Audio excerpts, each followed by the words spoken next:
Hello and welcome to this new course in which I'm going to teach you how to make an Internet of Things smart garden using ESP32 board and Blynk app.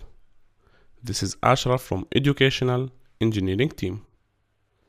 As you know, gardening is a very gratifying hobby. However, because of our busy lifestyle, plants in our gardens might not always get the attention they deserve. What if we could remotely monitor their condition and give them the care they need? There is a way. In this course, we are going to create an Internet of Things based smart gardening system using a Blynk app. This smart garden project is a plant environment monitoring system that monitors soil moisture level, air temperature, humidity, and water level. Then, depending on the conditions, the system allows user to deliver what is needed remotely through a mobile app.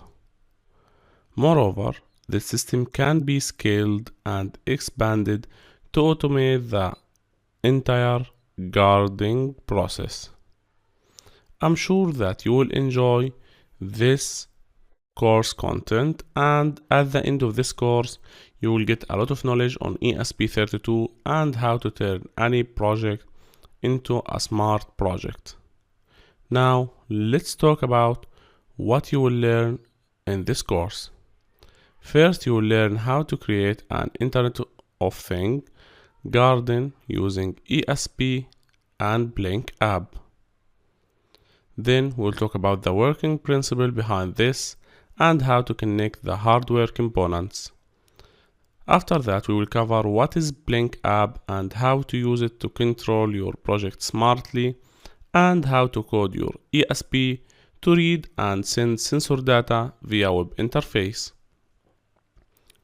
We will cover system operation and how to use same methodology to make any device smart or anything that you have in your home smart.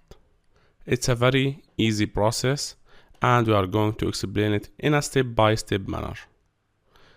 Thanks for watching this introduction. See you inside. This is Ashraf from Educational Engineering team.